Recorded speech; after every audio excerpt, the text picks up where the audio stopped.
Okay, our next interview is with Rubin, who's a bookseller in Brookline and someone who I've known for about 136 years, if not more. Don't steal my thunder. Bob, would you just talk a little bit about your background, where you came from, your education, family life, and that kind of, sort of like a thumbnail biography? Yeah, I'll try to get the sequence straight. Let me see. I went to Bowdoin College, graduated Bowdoin, went to Boston University for a master's degree in education, and I was going to be a teacher, except that I kind of knew very quickly that I wasn't going to be a teacher. And being not terribly imaginative, I couldn't figure out what to do. So I hung around the Brattle bookshop. Like most of well, us no, did. I looked for some jobs. I honestly did. You did, I went out occasionally. I looked for jobs, but, you know, when the going got rough or whatever, I couldn't think of the next step. I would go back to the Brattle bookshop. And there's more to it, because when I was a kid in high school, or really in junior high school, that was a great hanging out place for me, when it was still on the Sears Crescent on Corn Hill, which is the birthplace of the Boston book trade. And believe it or not, there were still bookstores, not only George Gloss, but there were walk-down bookstores. Brattle Bookshop was 4 stories high in the Sears Crescent building, which is there today thanks to George Gloss. They would have torn it down. The higher you went, the older the books got. Yeah. I mean, literally. But they didn't necessarily get more expensive. So you could buy an odd volume of the North American Review, for example, for 35 cents. And I thought that was incredible. You know, because I'm sitting in this history class hearing about Henry Clay's American system, 1828 and all that, and that's all good. But then I go in a Brattle bookshop for 35 cents. You know, there's this whole debate about the American, whatever it was, Henry Clay. So that kind of got me hooked on the idea that you could buy old books, you know, and be that close to the real thing. And anyways, so I had a background, I had a history, as it were, of hanging around the Brattle bookshop.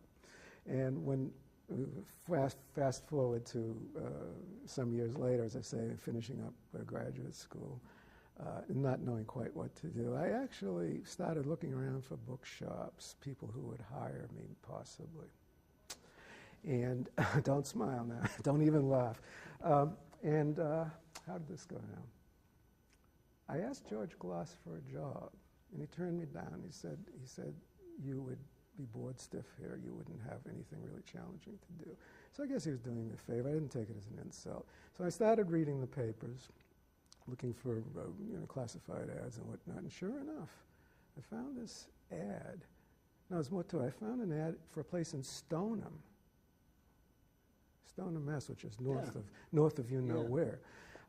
And I sort of had that in the back of my mind. And around that time, my sister was moving to Stoughton. Sounds similar. And she had already moved, and I guess I went to see her one afternoon. And I looked in the paper, and there's an ad for a bookshop. And I said, well, what's a Stoneham ad? I see the STO. I said, what's the Stoneham ad doing in a Stoughton paper? And I looked more carefully. Well, it wasn't Stoneham. It was Stoughton. So what goes around comes around. Do you remember the last time you had an interview with me? Yeah, it was about 130 years ago. No. It was January of 1970. I came looking for a job. You were advertising for a shipper, Western Hemisphere. Have I got that right? Yeah, we were looking for someone to ship books.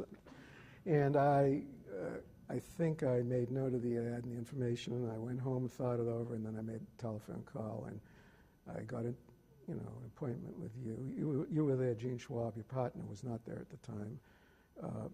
But I had an interview with you. It was just like this. Yeah. Except we weren't laughing so much. Yeah. We should have only known. Yeah, well, if I had known then what I know now. Right. Well, anyways, you were very clear and honest about the fact that what you wanted was a ship. You didn't want somebody to run the organization and go to Swan Auctions the next morning and all that kind of thing. So I said, okay. I said, I'll be a shipper, but I'll be honest, too, because that's not what I want to do. I want to buy and sell books. And you said that was certainly in the picture, but, let's start out here and see how it can progress to that point, which it did. I think within about 2 months, I was sort of going out buying stuff. Yeah. And I was very lucky. I mean, this was really a stroke of luck, because I was interested in social sciences. Now, there aren't too many people in the country that were dealing in that sort of thing, economics and whatnot. never have been, and there aren't now, and there probably never will be. But certainly at that time, there weren't very many. It was Bill Cassidy, Sam Ambaris. Can't think. Well, Embarrass is the one that sticks out in my mind. Yeah, but Bill Cassidy in Kansas City, he was, an economic specialist. But this is what I'd sort of studied in graduate school, and you got to keep in mind this was the time of the 60s and lots of social ferment and social conscience, and I didn't just want to sit home and read books about music, which was my big hobby.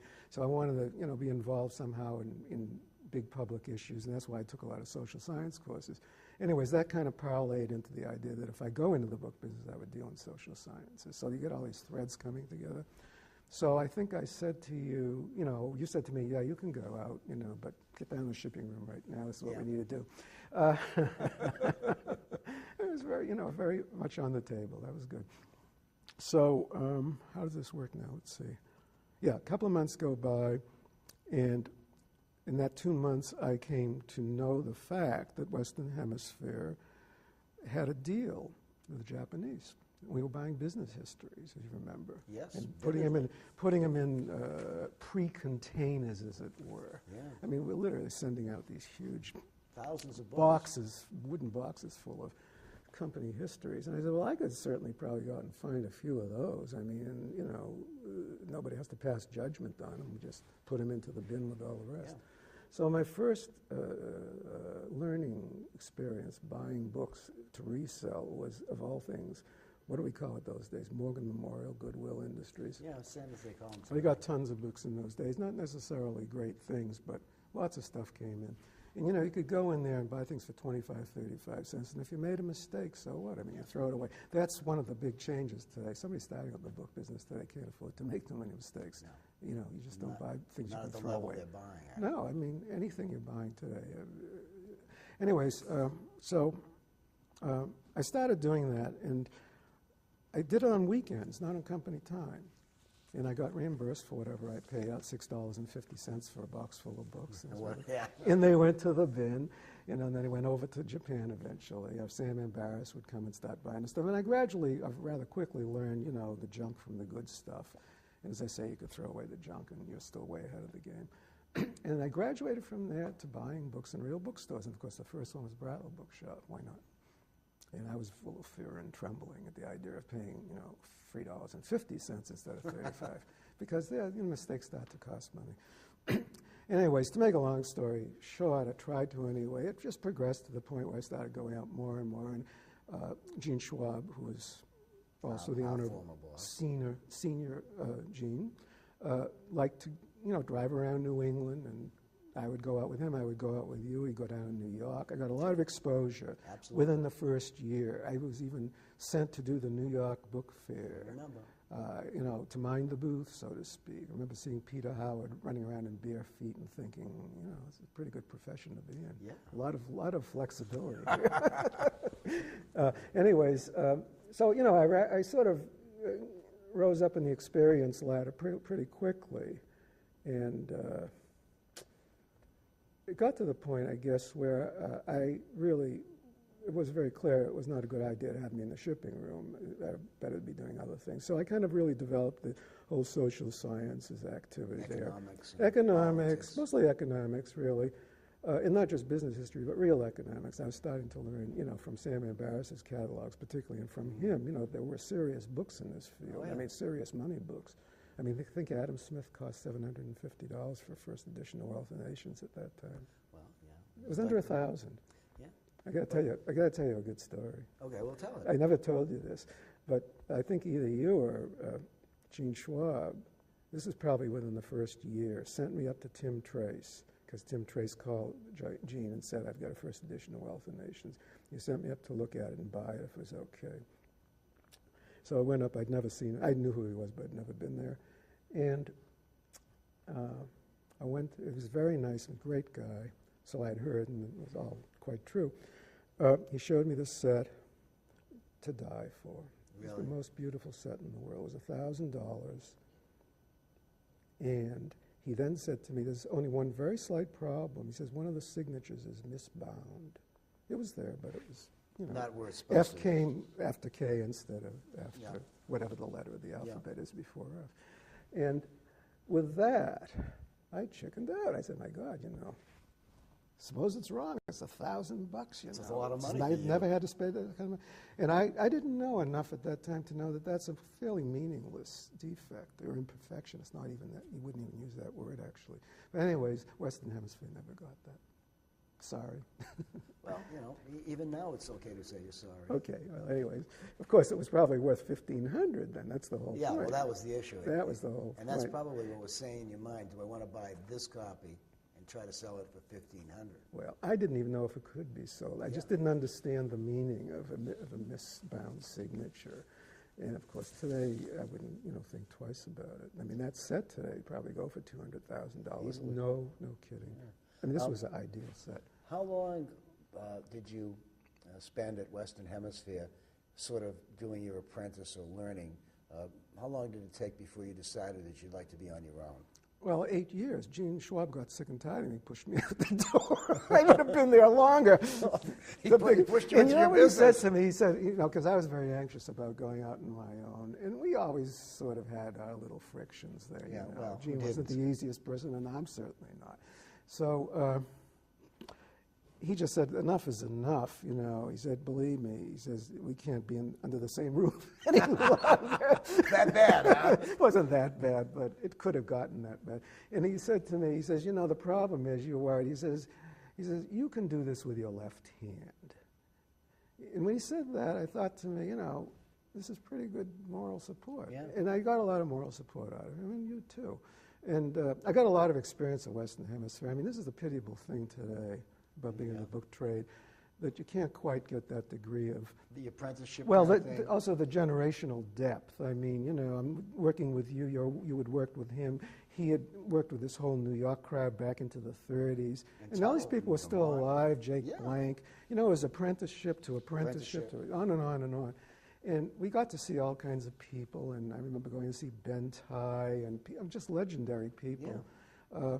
So anyways, what was the question?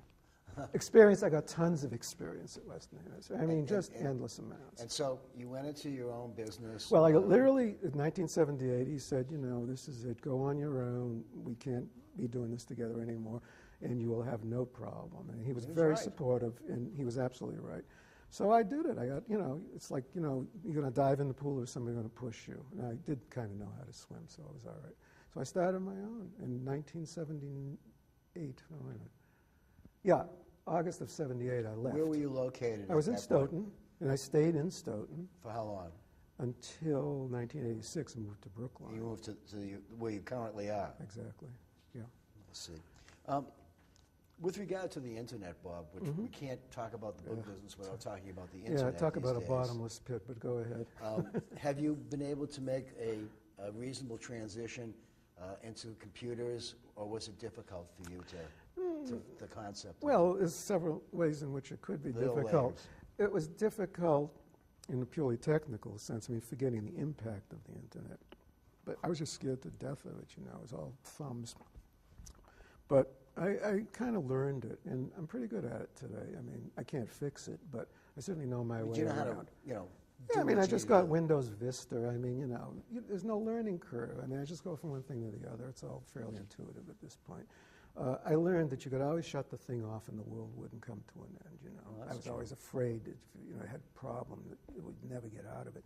So that aspect of it was a little bit difficult at first, and now it's not a problem at all.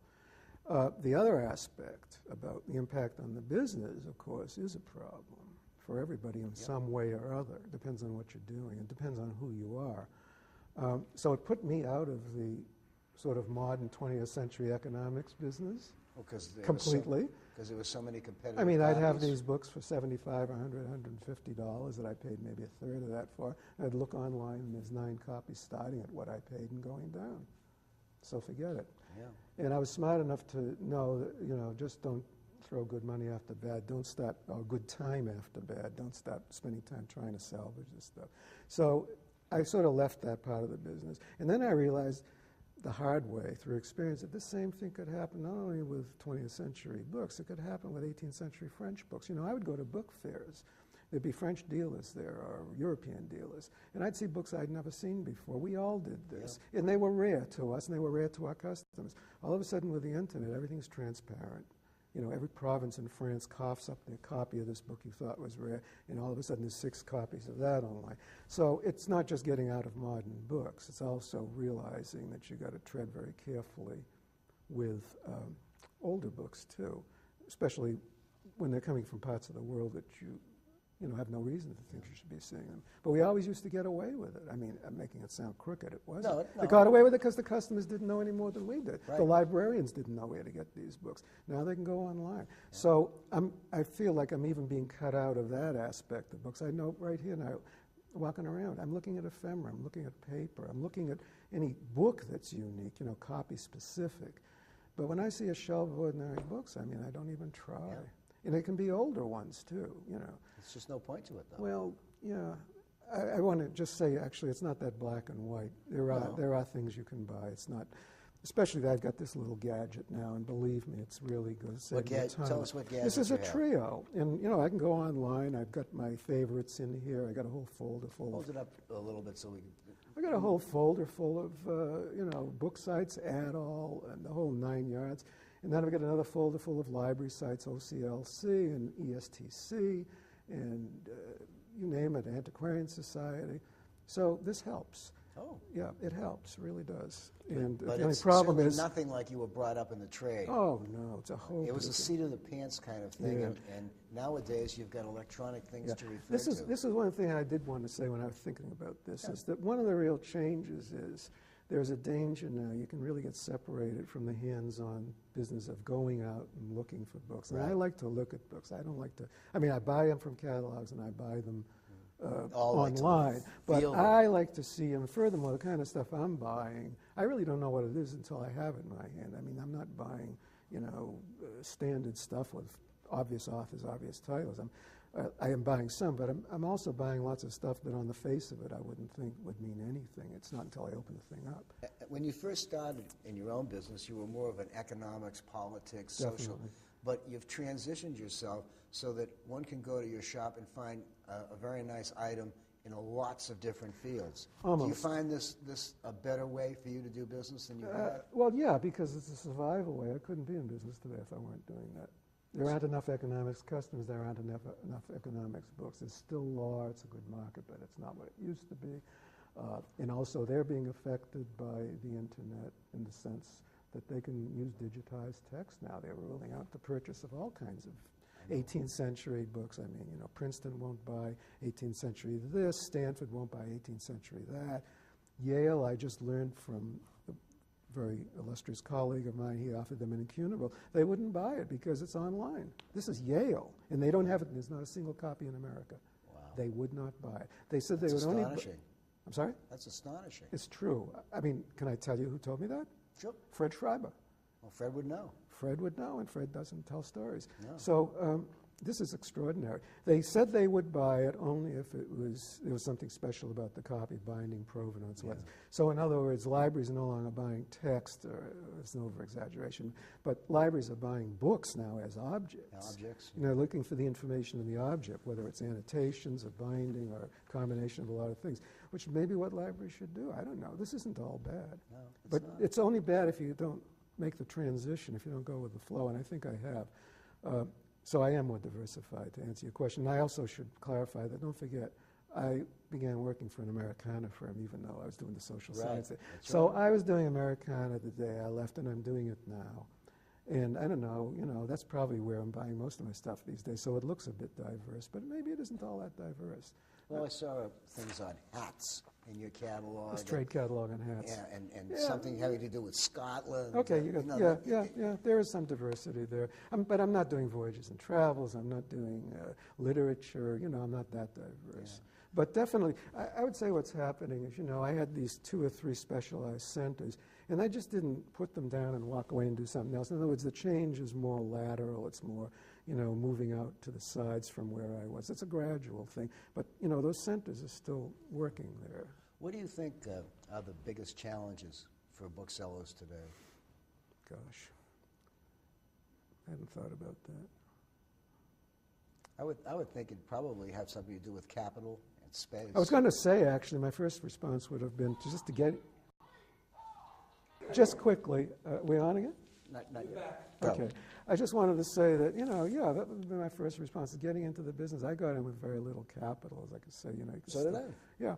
Today, you can't afford to make mistakes. I don't know, there's an awful lot of challenges. The internet's certainly a major challenge. Somebody has to really tell these folks, just don't go out and buy books blithely. I mean, there's a lot of competition out there.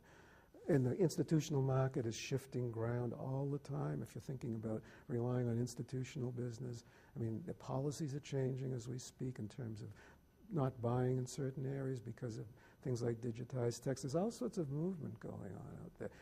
I would say, the best solution would be if a future bookseller could only work in the trade with somebody who's already there. You mean doing an apprenticeship? Of course, you have something like the equivalent with a rare book school. I mean, these things come into existence because there's a need for them, and that's one response. But I don't know. I mean, how many weeks is that? It's not a year-round thing.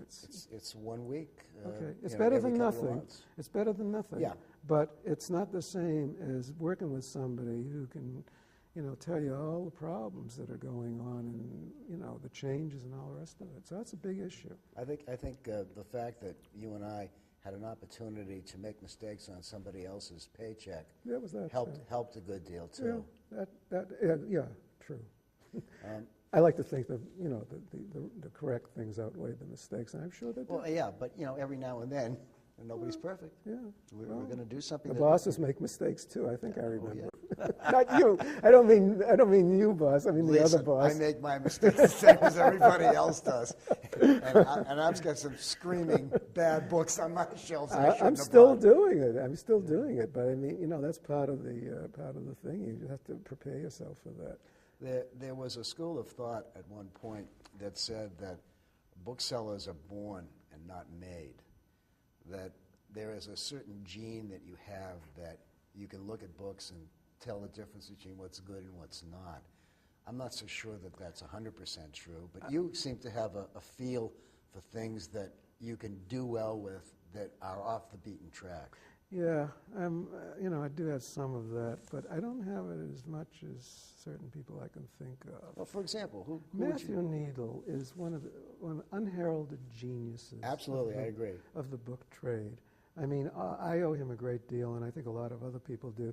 But I never cease to be amazed at what you're talking about, this way he has of knowing the good from the bad in any field. And he doesn't have a lot of formal education. Oh, he does. He has a master's degree. He has a master's? Yeah, no, he has the same education I have. And he taught, too. I mean, he and I were on the same path. We both did the same thing. Anybody else you can think of that you would consider to be a good influence and an important bookseller that you deal with? Yeah, there's so many people. I mean, that's a hard question. I know it's a hard question, but off the top of your head. You finally caught me. I can't do that. People ask me what's my favorite piece of music. I just shut up. I can't think of it. It's because there's so many things. There's so many of them. Yeah. No, there isn't any single one person. Let me ask you one other quick question before we cancel off this interesting interview. Okay. I'm curious. What we ask everybody is, think a minute. What percentage of your business do you do through catalogs? What percentage of your business is through the internet? And what percentage of your business might be from people physically coming to see you by appointment? Right. I'd say I sell almost nothing off the internet. It's not a matter of principle. It's not a matter of choice. I'm just lazy. I don't want to get involved in it. And it is a lot of work. You're doing a lot of stuff to sell a book, and I'd rather go out and look for books that I can sell to people I already know. And it's been working. I do one catalog a year, which I would say accounts for 25%. No, less, about 20% of the revenue. One book fair a year, which accounts for, I don't know, another 8%, something like that. Dealers come to the house. I never tally it up, but it's significant. And what's the other ways I sell books? Quotes. No, my biggest way of selling. I don't. It's through quotation. Most of my business is through quotes. I'd say dealers next, the one annual catalog next, and then the one book fair in terms of proportions. And I don't know what the exact figures are. You want to ask me the question about libraries versus private customers? No. Okay, good, because I don't know the answer to Because, that. because most of us don't know the answer to that question. Oh, you could do it. You go through your records and tally up, but I never do that. But we've got about a minute or so left. And let me just, if a young bookseller comes to you and says, Mr. Rubin, I've got an inventory and I'd like to get into the book business, what is your advice?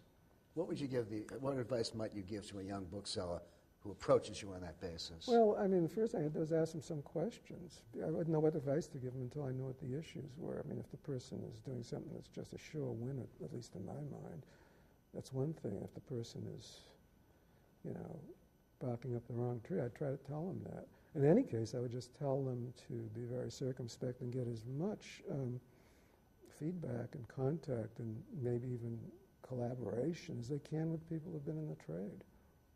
It seems to be a general rule of thumb about that. Yeah. Just quickly, Bob, can you think of a particular great buy? Oh, I knew you were going to ask. That goes in the same category as my favorite piece of music. Okay, so you can't think of anything in particular to you. Well, can you think of something that you blew? Oh, God, yes. If you can't think of something good, there is a bad. certain bookstore in New York. I won't name them, okay, because they're good people, but they don't always get it right. And they called me up one day, and I was in a really pissy mood about being in the book business, and I was just tired, and I had spent a lot of money, and I thought I'd been making mistakes. I didn't want to get any deeper in. They offered to send me on approval an incunable for $3,600 net. And I've been doing business, I know that. And it wasn't a big book, it was a pamphlet, and it was related to economics in a serious way. And I kind of knew about it. It was something of a classic. But then they started to describe the condition to me, and it sounded like a basket case. And I was just at some point where I didn't want to spend $50 on something that was wrong, let alone $3,600. And I said, no, the guy pleaded with me. And so I hung up the phone, and a couple of days went by, and then I started to, realize this could be a mistake. So I ran over to Houghton to do some checking on this in terms of holdings and whatnot. And I went back to my own reference library and started reading about this author. I said, well, I better call him up. He says, well, no, I won't call him up. This was a Wednesday, let's say, because I'm going to be in New York on Thursday. The next day, I'll just go up there and buy it. And look at the condition first. But I said, unless it's total wreck, I mean, from what I know now, at $3,600, you couldn't lose. So I went up. He said, we sold it yesterday. Let's see, I'm trying to remember how this went. Ursus got the book from the customer that bought it from Strand. Sold it for $125,000 to Simon Finch. Wow. That's a mistake. Well, I would think $3,600 to $125,000. There's some room for negotiation. I mean, all I can say in my defense is I finally realized that if I'd called them when I called them, I probably would have had it. I mean, it was in the morning, Wednesday morning. I just said, I'll be in New York the next day. Who the hell's going to go up to this place and buy an incunable? It's not a place where you'd expect to find an incunable. Yeah. And they didn't have a clue. And that's why I assumed they just had a completely defective thing in front of them. All the pages were cut out and this, that, and the other. Well, all it was they'd been inlaid like people did in those days. It was only about a 25, 30-page thing. And, people did that. So that was an absolutely perfect copy. I only saw it when Peter finally had it. And I was stupid enough to look at it. Well, sometimes we like to see our aggregations. You asked me. There's a good answer. That's a good answer. Well, that's a good place to stop our interview. Yeah, right. Thanks.